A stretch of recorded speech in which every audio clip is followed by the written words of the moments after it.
I would like for us to reflect on some of the key insights, key takeaways at a high level from this entire week. And I would like for us to do so in the context of a Michigan model of leadership. By now, I assume that you're quite familiar with the Michigan model of leadership. It has 4 key quadrants that are designated by different colors.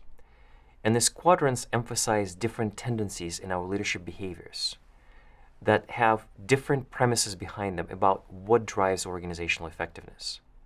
So the red quadrant, just to remind you, is focused predominantly on controls, procedures, processes.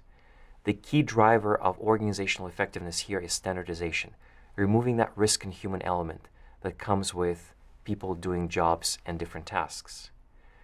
The green quadrant is focused on setting the vision and the strategy for the organization.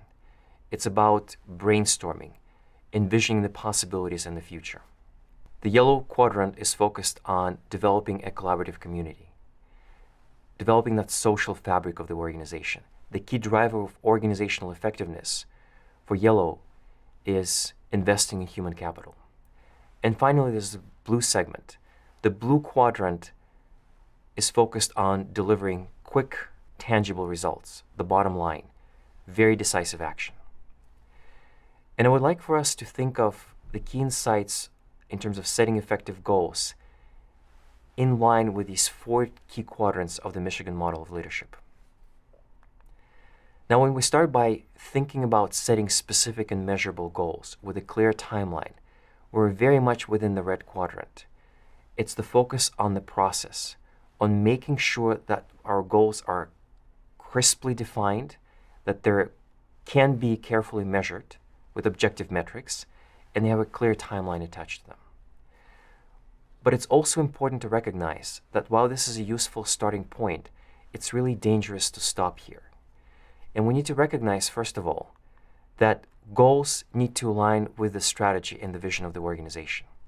And so it's important to manage that transition from the red quadrant to the green quadrant and understand to what extent our goals, however smart they may be, are aligned with the overall strategy and vision of the organization. Finally, it's also really important to recognize that goals are carried out by people, not robots. And so it's essential that we attend to the yellow quadrant in this leadership model. Goals need to be agreed upon, reasonable. Recall that it's absolutely essential that goals are accepted by those people who are supposed to accomplish them. You also want to make sure that you imbue goals with meaning, allow for a significant degree of job autonomy in accomplishing these goals, and allow people to learn and apply a variety of skills on the way to attaining those goals.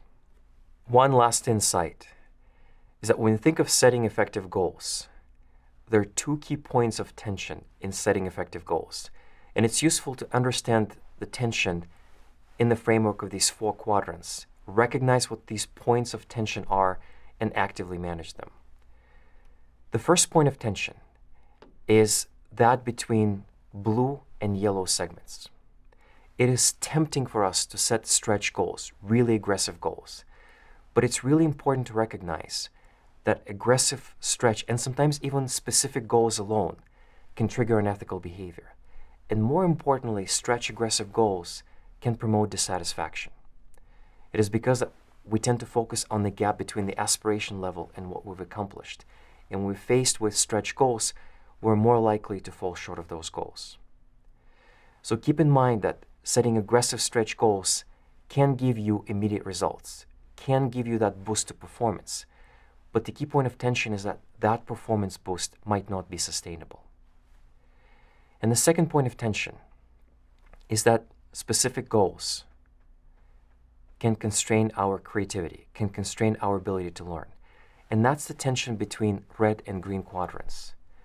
By setting goals that are too specific, too crisply defined, too narrow, we prevent people from effectively learning new skills, new techniques, and prevent them from being creative in their jobs. So again, recognize the second point of tension is sometimes it might be beneficial to loosen the specificity criterion to allow people for more flexibility, more creativity in their jobs. But going forward, it's really important to recognize these two key points of tension and manage them effectively in your teams.